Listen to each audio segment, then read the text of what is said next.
What's up, tribe? How you guys doing? I'm gonna try to drop one more video while I'm sitting in this car. And before it rains, it looks like it's gonna rain. This gonna be Basketball Wives season 7, episode 9. Now look, I have Howard and Claus in my back pocket, and then I got tonight we have Love Is. I still got American Woman, Growing Up Hip Hop. So I still got some, y'all. I'm gonna be dropping them videos all week. I'm behind, but I'm getting in. Y'all know why I'm behind. If you watch my videos and you know what's up, I'm out of town and I'm doing the best I can with what I got. So let's jump through Basketball Wives. Shaunie and Evelyn. So they at the little tea store getting some little coffee or some tea with some weed drops in it. Y'all know they in California, so it's like, you know, Amsterdam. You go to the coffee shop and get your little weed. And Shaunie is really selling this storyline of her opening up a weed shop, which, I mean, she might really be doing that, but she's really doing her, you know, trying to. And so she got Evelyn. You know, Evelyn said, my back it has been hurting. Shaunie was like, get you some of these drops, girl. You gonna be good. Shaunie a pimp. Pimping out that weed, and she ain't even selling it yet. But, they sitting down, they having their little coffee, and Evelyn is telling Shaunie what Jen said about having receipts and about having, you know, some text messages, and she gonna bring them out at the right time. And Shaunie was like, look, I don't give a fuck about Jen or these so-called receipts that she had. She was like, I got all the receipts I need, which showed me that you was trying to create drama and rumors for the purposes of some get back, and you didn't care about hurting my family or anybody else. So I don't care about you or your receipts. And she's still on her, I ain't really trying to fuck with Jen situation. While they're there, Jackie calls. And Jackie calls to invite them to her play. And Jackie and Evelyn seem to be moving into a really good situation. Evelyn said, you know, we went to a really bad spell, but I'm really starting to kind of see, you know, that she's, you know, growing and changing and evolving. And I'm cool, you know, with maybe being around her a little bit. And so Evelyn agrees to go to the play. Shaunie can't go because it's, what's his name, Sharif's prom that night. So she's like, I can't go, it's prom, we planning, you know, big send off for him and everything. But Evelyn does agree to go, which surprises, I think, Jackie and Shaunie. But I'm happy to see it. I'm happy to see Evelyn opening herself up.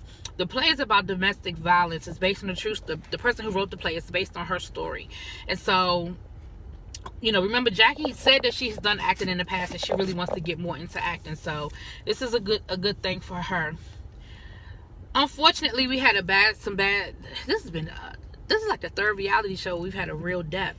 OG's brother passed away, and so I ain't gonna really get into OG too bad this episode because, you know, I've lost a brother and I understand. And it was her older brother just like it was my older brother, and it was sudden with her brother just like it was sudden with my brother. And so I get it, I understand. So I'm gonna go ahead and get in with OG and be done with her because I'm not even gonna dwell on it.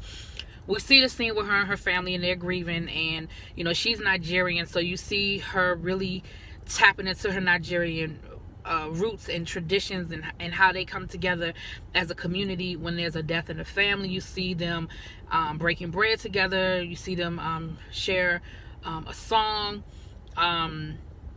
You see her go play. She goes to her football game. The only thing I will say is that it looked like OG got a little bit of a reputation in this football league as being a little extra and a little rough, because she goes to talk to the coach, and the coach is like, look, I would truly understand if you don't want to play tonight. Like, I'm sorry to hear about what's going on with you. And she said, no, I need this. I need to spend this energy. I really need to get this out. And he says, okay, now we've gotten some complaints about you hitting high and being a little too aggressive. So I understand you're grieving, but I'm going to need you to bring it down. So it sounds like OG's a little aggressive for this female league. She goes out there, and of course she whips somebody's ass and gets put out the game. Jackie and Cece actually go to the game, and they see her throwing these women around and see her get put out the game. But again, she's grieving, and I'm pretty certain that probably would have filmed differently had she not been going through that. We also see her later on. She does actually go to Jackie's play, and she said, you know, Jackie's been there. She said, even though right now that I'm just really still processing with my brother's death, Jackie's been there for me. She supported me. She's been reaching out to me through my mourning, and I really want to be here for her on her big night, and I can respect that. I understand that.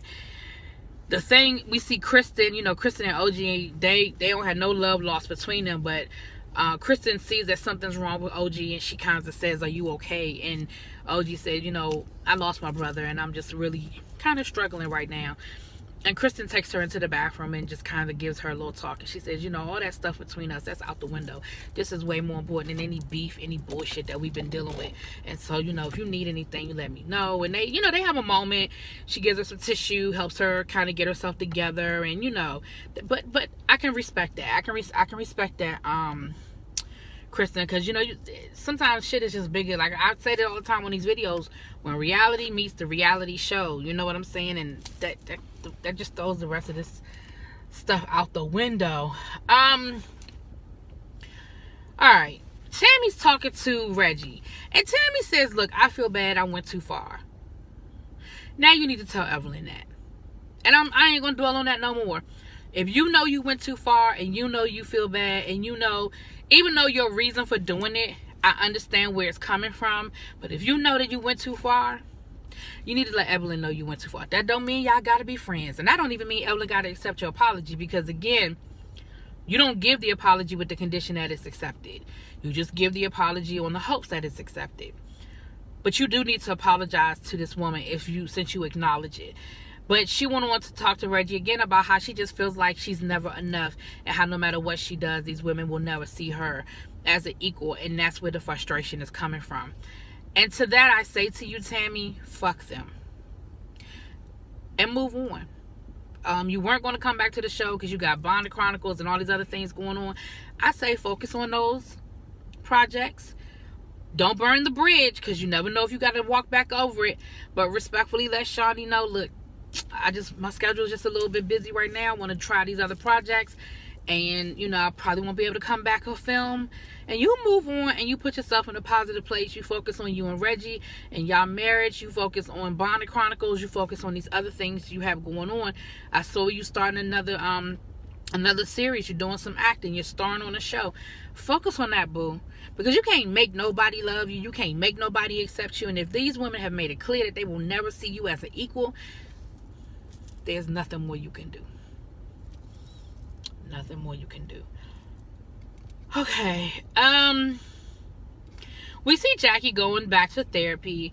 She's really stressing. She's stressing over the show because she can't remember her lines, and she's really stressed out and worried that she's going to blow it on the opening night, and she really wants to do the play justice. And you see her and the woman who wrote the play kind of have a little moment, because she's like, just learn your fucking lines. Everybody's stressed out because it's almost opening night, and Jackie don't know her damn lines. Like, I could understand that would be a frustration for everybody. So you see Jackie going back to her therapist, and like I said, I think her therapy is really, really working. Excuse me. I think it is really working. But you see her going back to her therapy, and this time she's talking to the therapist about her relationship with her daughter, Takara, the one that did the book and all that from last season and all of that. And the therapist said, she said, you know what? She said, I'm getting ready to say something to you that you're probably not going to like, and you may not receive it very well, but I want you to just listen and hear me out. She said, children, they learn what they live. She said, children are cut and paste. And I was like, oh my gosh, that is so valid. Like, I love that. She said, so if your daughter doesn't know, if your daughter is a control freak, and your daughter has to be right, and your daughter, like all these things she was saying about her daughter, she said, where did she get that from? Jackie was like me. She got it from me. She said, so all your daughter knows how to do is what she's been taught. She said, you can't make her. She was like, you can't make her forgive you. You can't make her, that's that controlling you that wants her to get over stuff. All you can do is, I think they need to go to some therapy together. I've listened to some of Takari's side of the story, and children see things from a children's lens. And some of the things that she talked about in her interview, I listened to it on Hollywood Untucked, where she was saying how, she lived with her grandmother, and how her mother was never around, and a lot of things like that. And so children see things from a children's lens. There may have been a really good reason why you were living with your grandmother and not living with your mother, but because a lot of times adults don't explain things to children, they just tell them what to do and expect them to blindly follow, especially in the black community. I can only say what my experience has been, and I'm black. So in the black community, you see a whole lot of do as I say, not as I do, or just do what I told you to do, don't ask me no questions. Like that whole blind obedience piece. Takari may not understand why things were done, and so she responds in the way that a child would respond, and feeling that they were neglected or abandoned. And then when you remarried to Doug and had your children with Doug, and they lived with you and you raised them and you treated them a certain kind of way, and they're light skinned and she's dark skinned, she sees it through her lens. So y'all might need to go to some couples therapy. I ain't mean couples, you know what I'm saying, family therapy.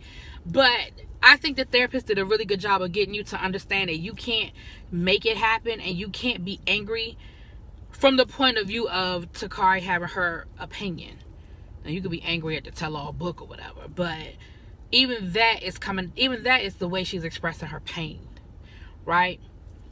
So I thought that was good. Jackie, Malaysia, and Kristen, they go shopping. They go to a sex store. Because remember, Kristen trying to have herself another baby. And so they take Jackie nasty ass to the sex store. Jackie's so nasty. Ooh, she's so nasty. But they're talking about, they're talking about the little get together that Malaysia set up when she bought Jen.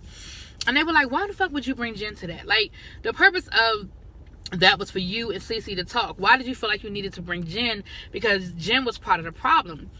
Now, to Kristen's defense, Kristen said that she felt like Cece had Malaysia on her side, so she felt like she needed somebody on her side, and that's why she brought Jen as support. She said, but she realized that it was not the best move because Jen was really doing more agitating than helping, and she realized that it was a bad decision.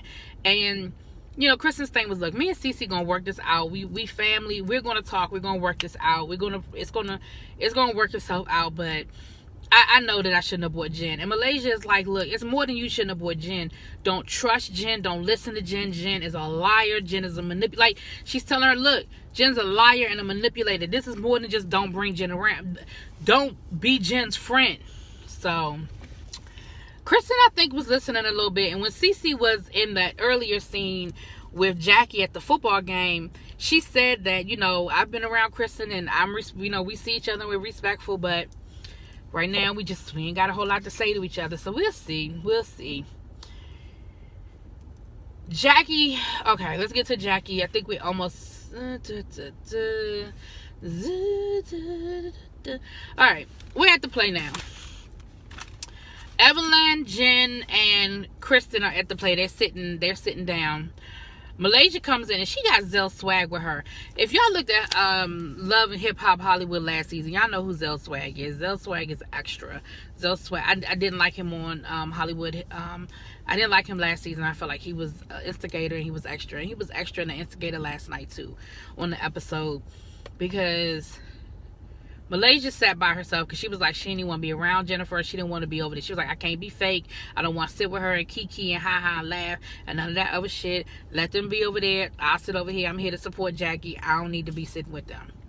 So Evelyn came over to talk to Malaysia and was like, why you sitting over here? Like, we saved your seat. Like, what's going on? And she told her, she was like, look, I just ain't trying to fuck with Jennifer. Like, I'm just not trying to do it. And Malaysia was being nice about it because y'all know Malaysia ain't a whole rah-rah, you know. Here goes Zell Swag going to start talking about Jen's outfits. On her shoes are late and they outdated. Y'all need to get her a makeover. Her clothes are so last year. And her bag is all old. It's old and faded. And her breath stink. Like, all of that. The personal attack stuff. And my thing is, first of all, you're not even in this. This is the first scene you done filmed. You trying to steal the scene. And you don't have no reason. And Malaysia's like, stop. And he just steadily going. And of course, Evelyn is sitting there like, what the fuck, like, who is this nigga? Like, and she's like, okay, all right, and she just goes back over to her seat, and I just felt like that was just unnecessary. Like, I didn't even understand the whole thing. Tammy comes in, and of course she sits over by her and Reggie sit over with Doug, and they don't speak, you know, Jen and all that. They don't even speak. They just kind of glare at each other from across the room, but that's it. Jackie comes out to do her show, hits it out the ballpark. Everybody is impressed. You know, she thought she was going to forget her lines, but she remembered her lines. She said once she got past that first little hiccup, I mean, not a hiccup, but that first hump of remembering her first line. She said the rest of it just flowed, and she felt really good. And again, everybody thinks that she just did this wonderful job, and everything went really well, and was impressed with Jackie's acting ability. So that is Basketball Wives. It look like it might not rain. I might drop another video before I go on in the house. Y'all let me know what y'all think in the comments though. Peace.